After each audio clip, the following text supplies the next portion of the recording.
최근 일본 언론을 통해 충격적인 소식이 전해졌습니다. 바로 도요타 계열사 지분을 한국의 현대자동차가 완전히 인수한다는 내용의 보도였는데요. 수칸겐다이를 통해 알려진 이 소식에 많은 이들이 충격을 받았습니다. 특히 이제까지 한국을 무시하며 자동차 분야에서 자존심을 내세우던 일본은 현대자동차의 위상과 세계 시장에서 완전히 뒤바뀐 한국과 일본의 처지에 충격을 받았다고 합니다. 서서히 무너지고 있는 도요타의 현 상황에 많은 일본인들이 공포에 빠졌다고 하는데요. 그와 반대로 서서히 세계 시장을 장악하고 있는 대한민국 현대자동차의 위상에 대해 지금부터 자세하게 설명해 드리겠습니다. 주문을 했는데 왜 받질 못하는 거야? 고객의 항의에 판매 직원은 연신 고개를 숙여야 했습니다. 예정된 시일을 한참 넘겨도 차를 인계받지 못하자 폭발한 고객은 본격적인 항의에 들어갔죠.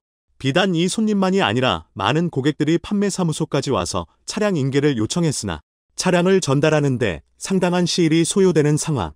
판매를 했어도 실물을 받지 못한 것에 고객들은 불만이 하늘을 찔렀죠. 엎친 데 덮친 격으로 인계일이 밀린 이 차량은 결국 생산 중단 결정이 내려지며 사망 선고를 받게 되었죠. 바로 도요타의 랜드크루저가 사태의 주인공입니다. 적기 생산, 저스트 인 타임을 원칙으로 하고 있는 도요타의 수모라 할 수 있죠. 이 사건의 진상은 사실 여러 이슈들이 맞물려 발생한 재앙이었습니다. 이제까지 고객이 주문한 물건은 무슨 수를 써서라도 제때 납기하는 것을 자랑으로 삼았던 도요타는 어쩔 수 없이 모든 손해를 감수하면서 사죄를 해야 했죠. 랜드크루저 2022년형은 도요타에서 인기를 끌던 제품이었습니다. 출시되자마자 많은 고객들이 디자인과 성능에 반해 구매를 하는 등 위태로웠던 도요타를 살릴 차종이라는 평가를 받으며 화려하게 시장에 데뷔를 했죠. 그러나 외부 악재가 겹치면서 생산에 차질이 생긴 것입니다.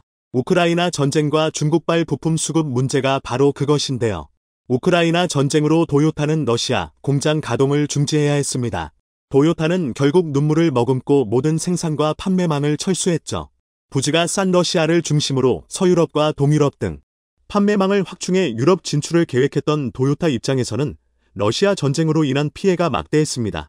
공장 생산이 막히면서 계속된 적자를 매일 감당해야 했죠. 게다가 일본 정부도 러시아 정부와 척을 지며 미국의 편을 들었기에 러시아는 일본 기업들을 봐줄 생각이 없었습니다. 오히려 도요타를 비롯한 자동차 업계에 대해 세금을 부과하거나 범칙금을 부과하며 일본 기업 내쫓기에 열을 올렸죠. 결국 국제관계의 희생양이 된 도요타는 아무런 변호도 못하고 손해를 그대로 감수해야 했습니다. 거기에 더해 중국에서 벌어진 부품 수급 문제도 도요타를 위기로 몰아갔습니다. 코로나 바이러스로 인해 도요타 공장이 위치한 상하이 인근 지역과 청두 지역 공장이 지역 봉쇄로 멈추는 바람에 도요타 자동차는 필요한 핵심 부품을 받지 못하게 되었습니다. 중국 정부는 물류 이동에 있어 엄격한 통제를 가했고 정부 시책에 저항할 수 없었던 도요타는 통제를 수용, 대부분의 손해를 떠안아야 했죠. 러시아의 경우 유럽 시장에 타격을 입은 사건이었지만 중국의 부품망 통제는 도요타 전체를 뒤흔들 정도로 큰 사건이었습니다. 주요 부품 대부분을 중국에서 수입하는 도요타였기에 지체된 만큼 납기일이 늦어질 수밖에 없었기 때문이죠. 2021년 통계에 따르면 일본 전체 자동차 부품 수입액은 총 8,194억엔에 해당하는데요. 이 중 중국에서 부품을 수입하는 수입액만 3,227억 엔입니다. 전체의 39.4%에 해당하는 부품을 중국에서만 수입하죠.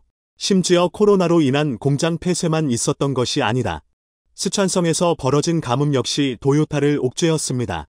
폭염과 가뭄에 상당히 취약한 스촨성 도요타 공장은 기후변화에 있어 취약점을 그대로 드러냈는데요. 결국 오랜 기간 공장 가동을 중지해야 하는 사태에 직면하면서 도요타에서 생산될 대부분의 자동차 제품은 생산 가동을 멈춰야 했고 짧게는 5년에서 길게는 10년 가까이 기다려야 하는 비극이 벌어진 것이죠. 게다가 도요타를 위태롭게 만든 일은 이것만이 아니었습니다. 세계적인 트렌드 변화와 대규모 리콜 사태 등 도요타 내부적인 문제점도 부각되면서 도요타 신화는 흔들리기 시작했습니다. 테슬라의 전기차가 비약적인 성장을 거듭하고 있고 대부분의 차량이 전기차 시장으로 넘어가는 가운데 도요타는 기존 내연기관 시장에 집착하는 모습을 보였습니다. 전기차 시대를 대비해 미리 전기차를 만들어야 한다는 외부의 비난에도 불구하고 도요타는 자신이 잘하는 것에 집중하는 구태의연한 사고 방식을 버리지 않았죠. 이는 도요타의 철학인 일소현명과도 밀접하게 닿아 있습니다. 주어진 자리에서 목숨을 걸고 임한다는 뜻의 일소현명 정신을 받은 일본은 내연기관 고급화와 성능 개량에 집착했습니다. 하지만 세계 시장의 흐름은 전기차, EV로 넘어간 상황. 현대와 기아도 내연기관 위주의 차량 제조에서 플랫폼 사업과 전기차 및 하이브리드 차량 제조로 전략을 바꾸면서 체질 개선을 꾀했죠. 결과적으로 도요타의 선택은 최악의 수였다는 것이 드러났습니다. 작년 도요타 전체 차량 생산은 857만 대로 전기차만 생산하는 테슬라는 93만 대를 기록하며 9배 이상 차를 생산했습니다. 그러나 매출과 수익 면에서 비교하면 격차가 확 줄어드는데요. 도요타의 매출은 테슬라보다 5배, 순이익은 4배 많았습니다. 많은 차량을 판매해도 수익성 면에서 테슬라에 미치지 못한다는 것을 의미하죠. 영업이익률로 비교하면 이 수치는 확연하게 드러납니다. 테슬라의 영업이익률은 12.1%로 도요타가 10.5%를 기록한 것에 비해 1.6%p 차이로 앞서 있다는 것을 확인할 수 있는데요. 결국 부랴부랴 전기차 시장 확대를 위해 투자에 나서는 등 점유율을 뺏기지 않기 위해 도요타도 체질 개선에 나섰습니다. 전기 자동차용 배터리 생산 능력을 늘리기 위해 미국과 일본에 7조 원 가까운 비용을 투자한다고 발표도 했을 정도인데요. 전기차 개발도 서툴렀습니다. 테슬라는 물론이고 현대와 기아 등 치고 올라오는 기업들을 물리치기 위해 도요타는 자동차 제조사 노하우를 총동원해 전용 전기차 BZ4X 모델을 출시하기에 이르렀는데요. 문제는 급하게 출시한 탓에 완성도가 높지 않았다는 점입니다. 도요타 웨이, 토요타 웨이 라는 말을 만들 정도로 제조 공정과 품질에서 절대 타협을 보이지 않았던 도요타 입장에서는 치명적인 결합이라고 할 수 있는데요. 처음에 도요타는 결합에 대해 부인하는 모습을 보이거나 도요타의 문제가 아닌 고객의 문제라고 둘러대는 행동을 보였습니다. 그러나 전기차 문제로 고객들의 원성이 높아지자 미국 언론들이 취재에 나섰고 도요타는 항복할 수밖에 없었죠. 결국 도요타는 자사 전기차 리콜을 선언하게 됩니다. 심지어 내연기관차 구매를 원하는 이들에게 $5,000의 크레딧도 지불하면서 굴욕을 겪어야 했죠. 심지어 도요타그룹 산하 상용차 업체인 히노 자동차가 엔진 배출가스 수치를 조작하는 사건도 터지면서 도요타의 안전성에 대한 재검사가 일어나는 일도 동시다발적으로 일어났죠. 내부적인 문제를 처리하지 못해 도요타는 명성에 먹칠을 하게 되었습니다. 결국 도요타는 외부의 문제와 내부의 문제로 심각한 고통을 겪으며 그룹의 쇄신을 위해 결단이 필요했습니다. 도요타 아키오 대표이사는 심각한 상황에 대책을 세워야 하는 입장에 놓였죠. 올해 2분기 실적은 도요타의 위기 상황을 그대로 드러냈습니다. 단기간 영업이익은 5,786억 6천만 엔으로 지난해 같은 기간 9,974억 엔에 비해 무려 42%나 급락했습니다.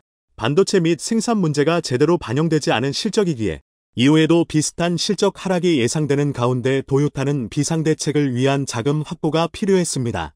그동안 쌓아온 자산과 계열사를 통한 자금 확보로 버틸 수 있다고 생각했지만 생각 이상으로 재해들이 겹친 것과 동시에 전기차로 체질 개선을 해야 하는 가운데 도요타 입장에서는 자본 확보가 급했습니다. 결국 최근 도요타에서 놀라운 움직임을 보였는데요. 도요타 그룹 계열사 중 하나인 부품회사 덴소의 지분 15%를 현대에 넘기겠다는 결정을 내린 것이죠.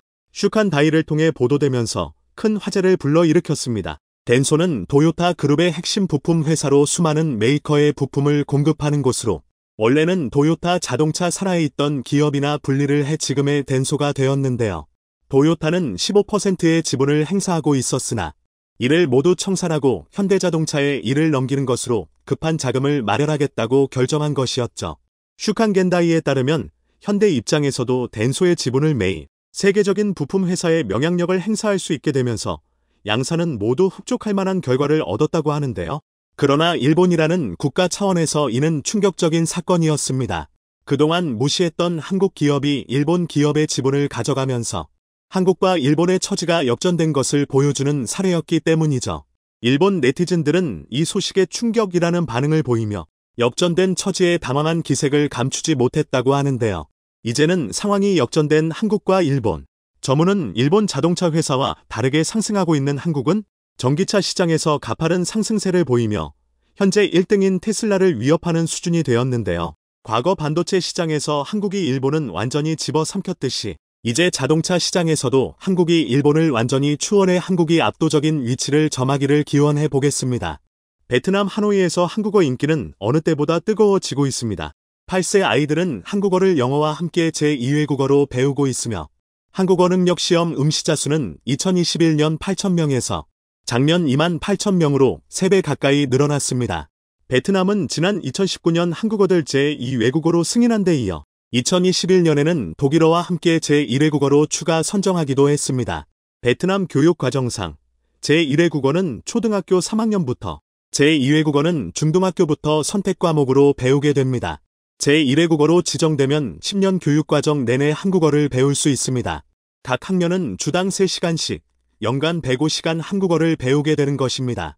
2003년 제1외국어가 된 일본어는 총 121개 학교에서 채택됐지만 한국어는 2021년 지정 후 현재 79곳에서 수업이 이뤄질 정도로 빠른 편입니다. 지난해 베트남에서 한국어 수업을 들은 학생은 1만 1천 명이 넘습니다.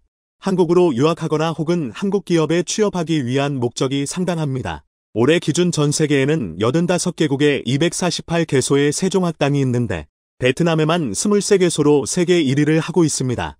2011년 세 곳으로 진출한 이후 폭발적으로 늘어난 상황입니다. 세종학당을 거쳐간 누적 수강생만 58만 명에 이릅니다. 베트남 내 대학의 한국어과에는 회상위권 학생들이 몰리고 있는데 하노이 국립대에서 가장 합격선이 높은 학과는 한국어과이고 그 다음이 의대로 나타나고 있습니다. 한국어를 잘하면 월급이 3배인 직장에 취업할 수 있어 수많은 젊은이들을 한국어 공부로 이끌고 있습니다. 특히 신세계 대학에서 한국어학과 및 교양 강좌를 운영하고 있습니다. 현지 대학 관계자는 한국어과를 다니면 3터부터 4학년 때 한국 기업들의 눈도장을 받고 졸업 이후 이들 기업으로의 취업들이 100% 나는 설명을 했습니다. 현지에서 베트남어를 하면 월급이 1배, 영어를 하면 2배, 한국어를 하면 3배라는 말이 둘 정도입니다. 그만큼 한국 기업이 선망을 받고 있습니다. 현지 대학 교수 월급이 300달러 정도인데 한국어과 학생들 중 우수한 학생은 최우선으로 한국 기업에 가려고 해 현지의 한국어 교사 부족 현상이 만성적인 상태가 된 것으로 나타났습니다. 그들이 가려는 최선호 기업은 바로 삼성전자입니다. 삼성전자는 그간 가장 활발하게 베트남과 협력한 기업으로 꼽힙니다. 1989년 하노이에 삼성물산 사무소를 설치하면서 처음 진출했고 호치민, 박린 등에서 스마트폰과 TV, 디스플레이 등을 생산하고 있습니다. 특히 전 세계에서 판매되는 스마트폰 물량의 50% 이상을 베트남에서 생산하면서 삼성의 핵심 기지로 자리 잡았습니다. 삼성이 베트남 전체 수출의 20%가량을 담당하고 있는 상황인데 올해 9월까지 수출액이 420억 달러를 기록했을 정도입니다. 지난해 12월에는 베트남 하노이 삽성아랜드 디센터 준공식을 멸먹고 현재 이곳에는 2,000여 명의 기술 인력이 근무하고 있습니다. 즉 삽성이 베트남의 미래가 된 상황입니다. 한국 유학길에 오르는 베트남 학생들도 꾸준히 증가하고 있습니다. 2009년 한국 내 베트남 유학생 비중은 2.3%에 불과했지만 지난해엔 23%로 10배 넘게 증가했습니다. 한국에 거주하는 베트남인도 꾸준히 늘고 있는데 지난해 한국에 공식적으로 거주하는 베트남인은 약 17만 9천 명입니다. 베트남인들이 특히 몰리는 공항은 김해공항으로 10월까지 국제선 여객 회복이 가장 빠른 국가는 바로 베트남입니다. 회복률이 98.6%에 달했을 정도입니다. 올해 김해공항 국제선 회복될 2위 국가는 일본 81%, 이고 이어서 필리핀 72%, 태국 68%, 대만 65%이 뒤따랐습니다. 다만 중국 여객 회복들은 16%에 불과합니다. 김해공항은 국내에서 인천공항 다음으로 국제선 여객이 많은 곳입니다. 2019년 이곳을 통해 국제선을 이용한 여객은 952만 명으로 접유물이 10.5% 정도였습니다. 김해공항으로 여객 회복이 빠른 것은 창원 등 경남 지역 산업단지에 베트남인들이 많이 들어와 있기 때문입니다. 그리고 한류 인기로 베트남에서의 관광 수요도 늘고 있습니다. 얼마 전 미국 매체 디플로 네디 베트남에서의 한류들 집중 분석회 이슈가 됐는데 베트남에서 한류가 사회 변화를 이끌고 있으며 현대성과 낭만주의에 대한 동경을 자극한다는 점을 언급했습니다. 과거 공산주의와 단체주의에서 벗어난 순수하고 로맨틱한 사랑 내용에 K-드라마와 K-판 등을 통해 자아를 극대화하고 그들에게도 사랑받고 싶은 욕망을 극대화시켜준다는 것입니다. 베트남에서 남성들도 한류를 소비하긴 하지만 여성들의 움직임이 더욱 적극적이고 여론을 지배하고 있습니다. 이에 베트남 스타들은 한국 남자 배우들의 스타일을 따라하고 부드러운 남성이라는 새로운 특징을 구현하려 애쓴다고 매체는 전했습니다. 이 같은 한류 열풍은 1997년부터 K-드라마가 방영되면서 본격적으로 일기 시작했습니다. 그리고 최근 송혜교 주연의 더글로리를 포함해 사랑의 불시약, 응답하라 1988, 태양의 후예 등 각종 K-드라마와 K-판이 많은 사랑을 받고 있습니다. 런닝맨 같은 한국 예능 역시 큰 인기를 누리고 있으며 한국 예능을 따라한 다양한 베트남 프로그램도 나오고 있습니다. 그들은 K-드라마 등을 통해 한국의 생활 모습을 보면서 한국처럼 경제 발전을 이루고 싶어하는 열망을 드러내고 있습니다. 실제 지난 10년간 구글 트렌드 보고서에 따르면 한국 드라마와 연예인을 검색한 베트남인 비율은 급격히 늘어났습니다. 베트남 백화점과 미용실 곳곳에는 한국 관련 홍보 포스터가 걸려 있고 한국의 아름다움을 표현하는 문구들과 장식들이 많이 보입니다. 화장품 가게엔 한국인처럼 하얗다, 한국인처럼 아름답다와 같은 문구들이 일상적인 홍보 문구로 쓰인다고 매체는 전하고 있습니다. 베트남 사람들은 서구 문화에 대해서도 개방적인 태도를 보이지만 근본적인 문화 차이로 인해 같은 아시아권 국가인 한국 문화를 받아들이는데 더욱 거리낌이 없다는 설명입니다. 노인 공경과 유교 문화, 가족 관계 등 여러모로 서구 문화보다는 한국이 문화적으로 더욱 닮았다는 점이 한국 문화를 동경하게 된 이유로 보고 있습니다. 그 얼풍이 어느 정도인지는 7월 블랙핑크 콘서트 때도 드러났습니다. 블랙핑크가 하노이 콘서트를 진행했을 때 장대비가 내리는 등 날씨가 나빴지만 3만여 명의 팬들은 아랑곳하지 않고 K-팝에 열광했습니다. 니키 아시아는 베트남 내 블랙핑크의 선풍적인 인기는 스포츠, 패션, 비즈니스, 엔터테인먼트 등 문화적인 부분에서 한류의 영향력이 크게 확대된 모습을 보여준다고 평했습니다. 블랙핑크 콘서트 티켓은 최저 $50에서 최대 $413였지만 전석이 매진되는 등 젊은 세대의 소비력을 보여줬습니다. 베트남인 평균 월급이 $282 안팎임을 감안할 때 이 같은 티켓 파워는 상당히 놀라운 결과로 풀이됩니다. 콘서트 티켓이 한 달 월급보다 비싸지만 대학 입시를 치른 아이의 소원이고 약속한 것이 있어서 왔다. 이런 인터뷰 내용도 있습니다. 블랙핑크는 하노이 콘서트까지 80만여 장의 티켓을 판매해 월드 투어에서 1억 6천만 달러 매출을 기록했습니다. 이는 종전 2019년 영국 걸그룹 스파이스 걸스가 보유한 월드 투어 매출 7,800만 달러를 사뿐히 뛰어넘는 대기록입니다. 당시 박민성 삽성전자 공장을 찾은 베트남 총리도 블랙핑크 콘서트가 국민들의 큰 관심을 끌었다고 언급했을 정도입니다. 1992년 베트남과 한국이 공식 외교 관계를 수립했고 한류는 이후 베트남의 한국을 가장 잘 알리는 외교 대사로서의 역할을 해왔다고 매체는 거듭 평가했습니다. 한국국제교류단이 118개국을 대상으로 조사한 결과 작년 말 기준 전세계 한류팬 1억 8천만 명 가운데 베트남인은 2012년 첫 조사에 비해 220% 늘어난 1,330만 명, 3위로 나타났습니다. 이런 상황에 박항서 감독의 인기 또한 한류를 키우는 동력이 됐습니다. K-콘텐츠 수출이 1억 달러 증가 시 생산유 발액은 5억 달러를 넘고 취업자 수가 3,000명가량 증가한다는 분석도 있습니다. 실제로 베트남에서 한국 제품 관련 매출이 크게 늘고 있습니다. 베트남은 세계 5대 전자상거래 성장국가로 올라서고 있습니다. 지난해 베트남 이커머스 시장 규모는 164억 달러로 현지 인터넷 사용자 중 약 75%가 이커머스를 통해 쇼핑하며 1인당 연간 평균 구매액은 두 자릿수 이상 성장세를 보이고 있습니다.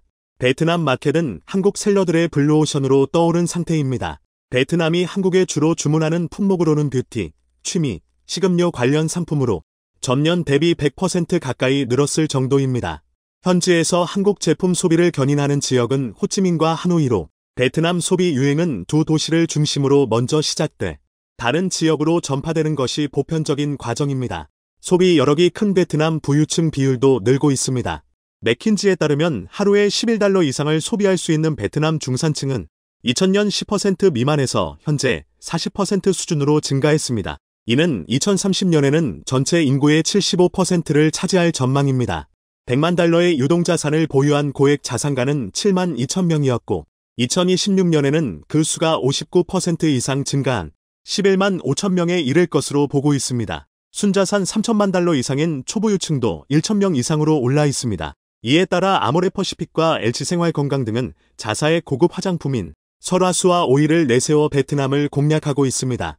베트남 기익투자부는 2050년까지 1인당 국민소득을 32,000달러로 늘리겠다는 목표를 밝히기도 했습니다. 한국의 1인당 국민총소득 GNI 이 35,000달러 수준인데 베트남은 30년 후 이와 비슷한 단계까지 오르겠다는 전략입니다. 선진국 사례를 보면 GDP가 3만 달러를 넘으면 개성과 취향을 소비하는 라이프스타일 관련 시장이 성장합니다.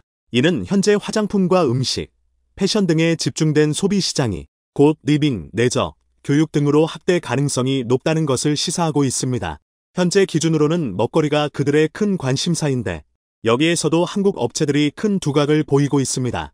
GS25는 베트남 손킵 그룹과 손잡고 2018년 호치민 지역의 1호 편의점을 연바 있습니다. 그리고 지난달 말 기준 219호점까지 확장을 했습니다. 이곳에서는 떡볶이와 매콤 치킨 주먹밥, 치킨 도시락 등 한국 먹거리가 인기리에 팔리고 있습니다. 현지 직원은 한국 편의점이 베트남 핫플레이스로 등극하며 데이트를 즐기는 고객들부터 젊은 이들이 많이 찾는다고 소개했습니다. 특히 인증샷을 찍어 SNS에 올리는 것이 일종의 트렌드라는 설명입니다. 2020년도에 GS25가 제작 지원한 편의점 새별이가 베트남 현지에서 방영된 뒤 고객들이 더 급증한 것으로 나타났습니다. 당시 베트남 점포 매출이 30%가량 증가했을 정도입니다. 덕분에 서클K, 패밀리마트 등 사터부터 6년 먼저 진출한 미국이나 일본 편의점을 제치고 매출 기준 1위에 오르기도 했습니다. 매장에서 눈에 띄는 것은 수십 가지의 김 스낵 코너입니다. 현지 브랜드를 비롯해 한글이 쓰여진 김 스낵들이 전시되어 있습니다. 이는 한국 먹거리가 크게 파고 들었음을 말해주고 있습니다. 국내 프랜차이즈 업체들도 베트남 진출분을 일으키고 있습니다. 치킨, 닭갈비, 비빔밥 등 전통적인 한국 음식뿐 아니라 짬뽕, 초밥, 햄버거, 커피 같은 외국 음식도 한류분을 타고 국내 브랜드의 베트남 진출이 가속화되고 있다는 설명입니다. 현대차그룹 또한 베트남 성장세가 가파른 편입니다. 지난해 동남아시아 시장에서만 19만 8천 대를 팔았는데 그중 베트남 판매 대수가 14만 2천 대로 72%를 차지했습니다. 이어 인도네시아 3만 3천 대, 필리핀 9천 대, 태국 6천 대, 싱가포르 5천 대 등의 순입니다. 지난해 베트남에서의 전체 신차 판매 대수는 50만 대 정도로 이 중 현대차 8만 대와 기아 6만 대가 나란히 3위에 이름을 올렸습니다. 도요타가 9만 대를 팔아 현대차보다 1만 대 맞섰으나 현대차와 기아 두 회사의 한산 판매량은 전체의 28%에 달하고 있습니다. 한류 명향으로 한국차에 대한 관심이 커졌고 가성비까지 조화 판매가 증진되고 있습니다. 한국은 한류를 잘 살려 수출 활성화 기회로 삼길 바랍니다. 러시아의 우크라이나 침공, 이스라엘과 하마스 간전쟁으로 국방과학 기술의 중요성도 커지고 있습니다. 특히나 우크라이나 전쟁에선 첨단 유도, 미사일의 의해 탱크를 비롯해 지상장비 3천여 대가 순식간에 초토화되는 등 지상무기의 위협이 되는 각종 무기에 대응하기 위해 스텔스 기술 구현이 중요해졌는데요. 그런데 최근 우리 군의 무기체계의 게임 체인저 기술로 미래 전쟁의 판도를 바꿀 핵심 기술이 나타나 화제가 되고 있다고 합니다. 실제로 한국의 신무기 하나로 미국을 능가할 수도 있다는데 무슨 상황인지 자세히 알아보겠습니다. 2년 가까이 이어지고 있는 러시아와 우크라이나 전쟁은 우리에게 많은 시사점을 안겨주고 있습니다. 전쟁의 경우 외적 변수가 많아 어느 한쪽이 일방적으로 승기를 잡기 힘든데 이는 세계 군사력 2위 러시아가 세계 22위 수준인 우크라이나를 왜 단숨에 제압하지 못하는지 설명할 수 있는 대목입니다. 그런데 무엇보다 현대전에서 가장 중요하게 손꼽히는 무기의 현대화가 전쟁의 승패를 가르는 엄청난 영향을 미치고 있다는 개방산 전문가들의 분석인데요. 실제로 전쟁 초반에 우크라이나가 활용한 드론을 러시아군 보급로를 직접 타격해 전쟁을 장기화로 끌어갔고 원정 전쟁에 나선 러시아군의 사기를 떨어뜨리는 효과를 거뒀습니다. 이렇듯 우크라이나, 러시아 전쟁이나 최근 발발한 이스라엘 하마스 전쟁을 보면 현대 국방력의 방향성을 다시 확인할 수 있습니다. 이에 따라 앞으로 전쟁의 승패는 결국 스텔스 기능이 좌우할 것으로 보이는데 실제로 눈에 보이는 적과 보이지 않는 적의 싸움에서의 승자가 불 보듯 훤하기 때문입니다. 현재 군에 적용하는 스텔스 기술은 단연 미국이 앞서가고 있는 상황으로 현재 미군이 사용하는 스텔스는 도료를 전투기에 도포의 전파를 튕겨 나가도록 하는 방식입니다. 그런데 최근 한국이 미래 전쟁의 판도를 뒤바꿀 신무기 끝판왕 스텔스 패널을 최초로 개발해 내면서 미국을 능가할 수도 있다고 하는데요. 이 스텔스 패널은 자유로운 변형이 가능한 필름 형태라 붙이기만 하면 되고 심지어 광대역에 걸친 레이더 탐지 신호를 90%까지 흡수할 수 있다고 해 더욱더 놀라움을 주고 있습니다. 특히나 한국이 독자적으로 만든 스텔스 패널은 우리 해군 함정 일부에 설치돼 성능 시험 중인 것으로 알려지면서 게임 체인저, 핵심 기술이 달지 엄청난 관심이 모아지고 있습니다. 사실 기존의 스텔스 방식은 도료를 바르는 방식을 이용해 물체를 은폐하는데 쉽게 말해 이장 크림을 발라 숨기는 것과 유사합니다. 실제로 현재 미국에서 활동 중인 중월특급 구축함은 길이가 무려 180m에 달하지만 적 레이더에는 작은 고깃배로 보인다고 알려져 있습니다. 군함 자체가 스텔스 능력을 갖고 있기 때문인데 문제는 이름 위에 칠해야 하는 도료가 무겁고 비싸며 게다가 외부 환경에 도료가 노출돼 있다는 점에서 시간이 지날수록 다시 칠해야 한다는 단점이 있습니다. 그런데 최근 방산업계에 따르면 우리 해군이 지난 6월부터 군함 일부에 스텔스 패널을 장착해 시험 중인 것으로 확인되면서 미국을 비롯해 전 세계 방산업계가 발칵 뒤집어졌습니다. 이번에 국내 연구진이 만든 스텔스 패널은 선체 외부에 스텔스 도료를 칠하는 방식과 달리 단단한 패널을 붙이는 방식인데 이 패널 속엔 레이더 탐지 신호를 흡수하는 필름 2장이 들어 있습니다. 활발하게 하고 있다는 점에 주목했습니다. 우리나라에서도 민수 분야에서 메타물질과 관련된 연구가 진행되면서 메타물질을 국방 분야에 적용해 레이더 추적을 회피할 기술 개발이 필요했기 때문입니다. 그리고 이렇게 메타물질을 연구해 온 캐문 전자파를 굴절시키는 방식이 아닌 흡수하는 스텔스 물질 개발에 성공했는데요. 해당 물질은 레이더 전파를 최대 90%까지 흡수하는데 전파 흡수는 물질 고유의 전자기적 특성을 주파수에 따라 인위적으로 조절해 전자파를 흡수함으로써 열 손실로 소산시키는 방식을 띱니다. 캥에 따르면 신소재 중 하나인 그래핀을 바탕으로 가공해 만든 스텔스 물질은 마이크로 대역 전자기파를 흡수하는데 생산이 용이하고 소재 가격에서도 경쟁력이 있다는 설명입니다. 실제로 이 스텔스 패널은 얇은 필름 형태라 기존 물질 사이에 끼물 수 있고 곡선에도 형태 변질 없이 사용할 수 있다는 엄청난 장점이 있습니다. 또한 기존 소재보다 5분의 1 이상 얇아 10dB 이상 음향도 흡수할 수 있는데 덕분에 전투기 기체 스텔스 기능은 물론 잠수함을 수중 추류판과 소흡기에도 적용할 수 있습니다. 무엇보다 CAMM 자체 실험 결과에서는 스텔스 패널이 자연계 물질 영역보다 더 넓은 파장대의 전자파도 흡수할 수 있는 것으로 나타났는데요. 이는 사실상 연구 단계에서 할 수 있는 작업을 마쳤다는 뜻으로 본격적으로 실증화 단계에 돌입하는 절차만 남은 셈입니다.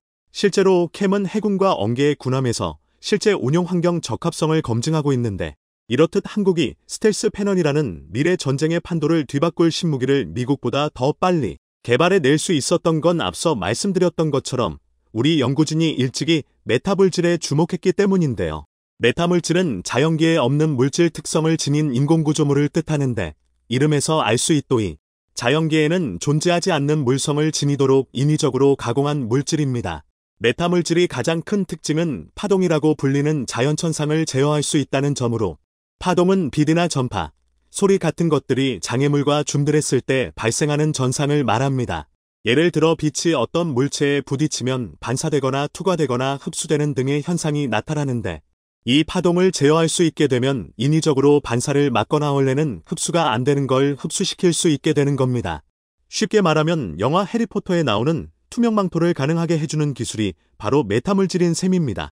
망토에 메타물질을 입히면 빛이 정상적으로 반사되지 않고 망토 뒤의 사물에만 반사되기 때문에 사람의 눈에는 망토가 보이지 않게 되는데요. 이렇듯 메타물질이 주목받는 이유는 스텔스 기술처럼 국방 분야에 활용할 수 있는 가능성이 무궁무진하기 때문입니다. 정부가 캠에 많은 투자를 한 것도 같은 이유인데 실제로 미국이나 중국 등 방산기술 선진국들도 메타물질 개발을 위해 많은 돈을 투입하고 있는 상황입니다. 글로벌 시장조사기관 퓨처마켓 인사이트는 메타쿨질 시장이 2031년 한화 약 12조 원 수준까지 성장할 것으로 내다보기도 했습니다. 그렇다면 현재 대한민국의 메타물질 기술 수준은 어느 정도일까요? 방산 전문가들에 따르면 원천 기술 수준만 놓고 보면 한국이 보유한 기술은 가히 세계 최고 수준이라고 봐도 무방하다는 설명입니다.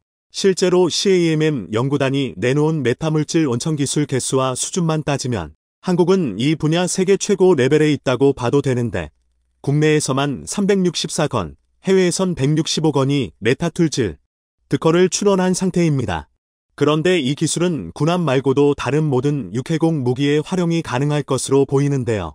실제로 현재 메타물질을 적용한 사례 중 가장 손꼽히고 있는 건 바로 스텔스 전투기로, 예를 들어 전파가 전투기에 닿으면서 발생하는 파동인 가짜를 제어하는 메타물질을 만들어 적군 레이더를 피하는 방식입니다.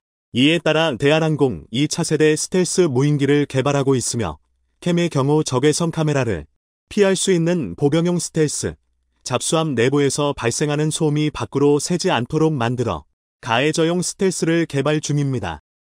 소라에 걸리지 않도록 돕는, 다시 말해서 케미 스텔스 메타물질 기술이 우리 군 전반에 걸쳐 활용될 여지가 매우 큰 셈입니다. 현재 방산 업계에서도 케미의 메타물질에 엄청난 기대를 걸고 있는 중으로 해당 기술이 발전하면 머지않아 전장의 우리 장병에게 투명 망토를 입힐 수 있다는 이야기까지 나올 정도입니다. 실제로 메타물질 기술이 발전을 거듭하면 자주국방뿐 아니라 방산 수출에도 크게 기여할 것으로 보이는데요. 그런데 한국은 여기서 더 나아가 탱크와 전투기를 거의 완벽하게 숨기는 다중대역 스텔스 소재 등 차세대 기술 개발 연구에도 매진하며 소기의 성과를 거두고 있는 중입니다. 방산 업계에 따르면 작년 대한민국 10대 기계기술의 차세대 항공기를 위한 시각, 레이더, 적외선 동시 회피 복합 스텔스 기술 개발이 선정됐는데요. 차세대 복합 스텔스 기술은 기존 무기체계에 적용된 시각과 레이더 스텔스 성능을 유지하면서 적외선 신호를 적압하고 다양한 파장 대역을 사용하는 최신 무기의 담지기로부터 이군 무기체계를 보호하기 위한 기술입니다. 지난 2009년부터 다양한 국가 연구 사업을 수행한 연세대 기계공학과 연구팀은 세계 최초로 차세대 복합 스텔스 기술을 구현해 내며 한국 국방과학기술의 발전을 여실히 보여줬습니다. 뿐만 아니라 현재 적외선 스텔스 기술도 개발하고 있는 중인데 아직 초기 연구 단계로 체계에 적용하기 위한 실용화 기술 개발이 남아있지만 이 역시 조만간 유의미한 결과를 거둘 것으로 기대되고 있는 상황입니다. 이렇듯 한국의 차세대 스텔스 기술은 전투기, 함정 등 국방 분야에 적용 가능한 수준까지 이르렀는데요. 이제 스텔스 기술에서 미국과 맞먹는 건 시간 문제인 듯 보입니다.